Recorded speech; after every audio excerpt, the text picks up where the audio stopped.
Sorgu sorma. Memnun gördün.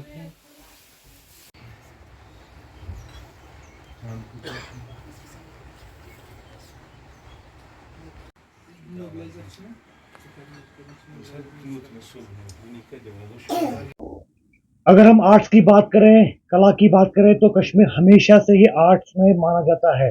चाहे culture की बात करें, चाहे हमारे जो आर्टिजन्स है, जो हमारे कश्मीर के आर्ट्स को जो है पूरी दुनिया में पहुंचाते हैं।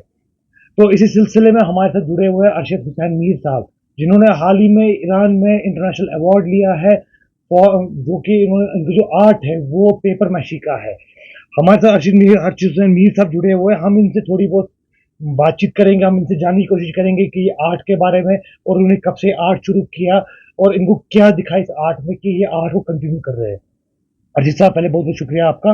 जी, अस्सलाम वालेकुम। वालेकुम सलाम। अर्जित साहब, आपका हमने सुना है कि आप एक आईटी स्टूडेंट भी रह चुके हैं, जी, जी, तो मैंने पहले आप आईटी वहाँ से इनको से हमें बात बता दीजिए। जी मैंने आईटी स्टार्ट किया था। मैंने आईटी में ग्रेजुएशन करने के बाद जो है तो एचएमसी, एचएनडीएस एडिक्शन लंदन से भी किया हुआ है। तो प्रोबेबली मैं बेसिकली प्रोफेशनली एक आईटी स्टूडेंट हूँ। तो इसके अलावा मैंने आईटी बहुत सारी जगहों पे पढ़ाया भी है। तो अलग अलग जगहों पे मैं लेक्चरर रह चुका हूँ, विजिटिंग लेक्चरर। उसके अलावा मेरा अपना इंस्टीट्यूट चल रहा था, तो वहाँ पे मैं आईटी पढ़ाता था। लेकिन जो जहाँ तक आर्ट की बात है, तो आर्ट बचपन से ही मैं इसके साथ इन्वॉल्व रहा हूँ, क्योंकि घर का काम था। अपने पापा को देख देख के बड़ा हुआ हूँ, तो उनसे ही इंस्पायर होके, तो उनसे ही सीख के, उनके काम को देख के, या उन्होंने ही सिखाया है, यू कैन से कि उन्होंने बोला है कि टिपिकल सीजन इसमें इन्वॉल्व कैसे होना है, इसको कैसे किया जाता है, तो उनको देख देख के मैं ये आर्ट सीखा हूँ। तो इस आर्ट को सीखते सीखते इसमें दिलचस्पी आ गई बहुत ज़्यादा। तो आपको क्या लगा कि आईटी में क्या डिसएडवांटेज थे और आप इस फील्ड में आ गए? क्योंकि अगर देखिए आईटी भी आजकल टेक्नोलॉजी का ज़माना है, तो आप आईटी को भी कंटिन्यू कर सकते थे, लेकिन आपने इसी प्रोफेशन क्यों चुना? जी, मैंने on the basis of disadvantage IT को नहीं छोड़ा। आईटी एक प्रोफेशन है, अच्छा है, लेकिन आईटी से ज़्यादा मैं एक कश्मीरी हूँ, तो मैंने प्रेफर किया अपनी हेरिटेज को, अपने कल्चर को बचाने की।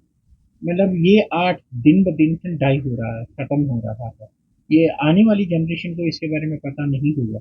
सो we must have to take the steps. मतलब हमें भी खुद भी अपनी अपनी लेवल पे, हर एक शख्स को अपनी अपनी लेवल पे, पर्सनल लेवल पे इतने स्टेप्स उठाने हैं, जिससे ये हमारी आगे आने वाली जनरेशन में कोई इस आर्ट के बारे में पता चले, अपने कल्चर के बारे में, जो रियल एक कश्मीरी है, जो हम हैं, तो उसके बारे में इनको पता चल सके, ये प्रिजर्व हो जाए। एंड द सेकेंड थिंग, देखिए आजकल मैं ही एक आईटीएन नहीं हूँ, बहुत सारे आईटीएन हैं। तो मुझसे बेहतर और मुझसे अफजल पढ़े हुए लिखे हुए हैं, वो लोग लाइन में बैठे हुए हैं कि हमें जॉब कब मिलेगा।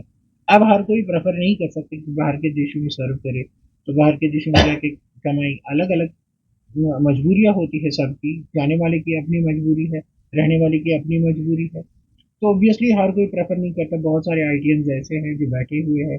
तो मैंने प्रेफर किया कि एक तो अर्निंग पॉइंट इसको बनाओ, तो दूसरा इसके साथ साथ मैं अपने कल्चर को प्रिजर्व कर सकता हूँ, तो अपनी कश्मीर के लिए कुछ कर सकता हूँ, तो इसलिए मैंने ये सारा कुछ कर।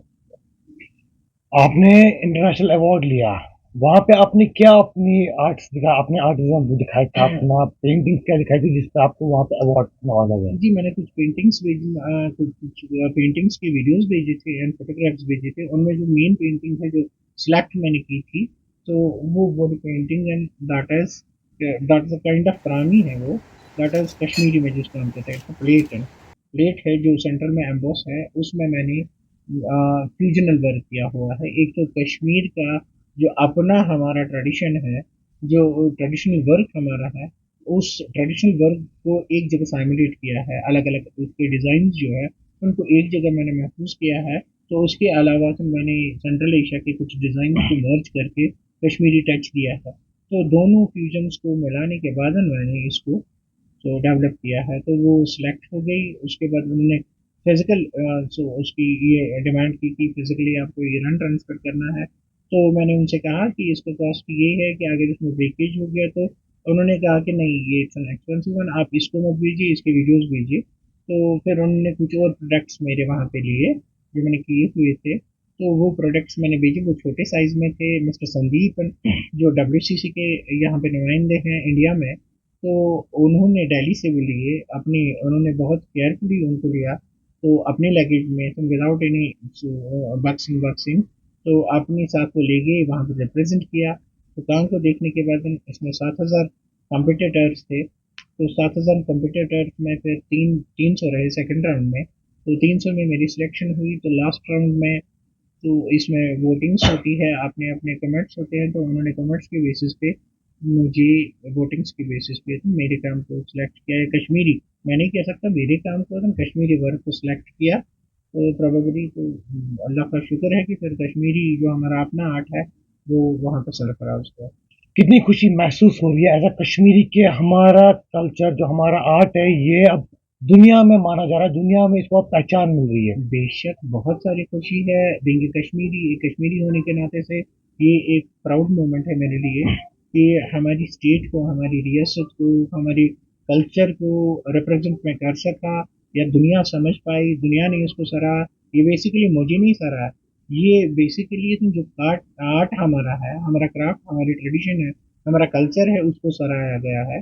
तो ऑब्वियसली मैं चाहूँगा कि आइंदा भी तो आर्टिजन्स जो है इसमें पार्टिसिपेट करे, नए लोग इसमें मर्ज हो जाए, तो इंटरनेशनल प्लेटफॉर्म पे इसको रिप्रेजेंट करे, सो दैट लोग समझ पाए कि कश्मीर जो नेचुरल ब्यूटी है उसके अलावा भी यहाँ पे कार्डिगनों में क्या ब्यूटी है, इसके क्राफ्ट में क्या ब्यूटी है। तो इसके लिए भाई से शुक्र, अल्लाह का शुक्र है, भाई से फख्र है ये बात कि मैं किसी जगह किसी प्लेटफॉर्म पे अपने मुल्क, अपने इस कश्मीर को रिप्रेजेंट करता हूँ। तो काफी नौजवान बेरोजगारी से परेशान है, प्लेटफॉर्म्स नहीं मिल रहा है उनको, लेकिन आपको लगता है अगर वो इस प्लेटफॉर्म में आ जाए वो एक अच्छा इनकम करे, अपना फ्यूचर ब्राइट कर सकते हैं इसमें? जी बेहतर है अगर गवर्नमेंट भी एक स्कीम के तहत इसको इंट्रोड्यूस करी, अगर इंट्रोड्यूस करी कॉलेज में, स्कूल्स में, तो इंट्रोड्यूस करने के बाद क्योंकि ये एक ऐसा क्राफ्ट है जिसमें आपको पहले इनपुट देना है। कोई भी क्राफ्ट जो हैंडीक्राफ्ट होता है उसमें पहले इनपुट देने पड़ते हैं, पहले आपको टाइम इन्वेस्ट करना है, सीखना है इसको। सीखने के बाद आप आराम से अपने लिवलीहुड्स को जमा कर सकते हो, आप अपने लिवलीहुड्स को अपन ऑब्टेन कर सकते हो। और दूसरी बात ये है कि गवर्नमेंट अगर अच्छा अच्छा खासा एक सपोर्ट प्रोवाइड करे मार्केटिंग में, इस पेपर मैशी या जो कश्मीर के हमारे क्राफ्ट है, ये ग्लोबली जियोग्राफिकल एरिया में अगर हम देखें तो ये उतना ज़्यादा फैला हुआ नहीं है, बहुत कम लोग हैं जो इस क्राफ्ट के बारे में जानते हैं। अलग अलग जगहों पे एग्जीबिशंस करके इसकी रिप्रेजेंटेशन देके अगर मार्केट को जनरेट किया जाए, तो मुझे लगता है कि बेरोजगारी यहाँ पे रहेगी नहीं, तो जो नौजवान हैं वो स्ट्रेस का शिकार नहीं होंगे। सो ये मेंटल डिसऑर्डर आजकल चल रहा है या गलत चीज़ों की तरह रगबत हो रही है, मुझे लगता है कि ये चीज़ें बिल्कुल एलिमिनेट हो जाएगी अगर हम एक अच्छा प्लेटफॉर्म करें अपनी आने वाली जनरेशन के लिए।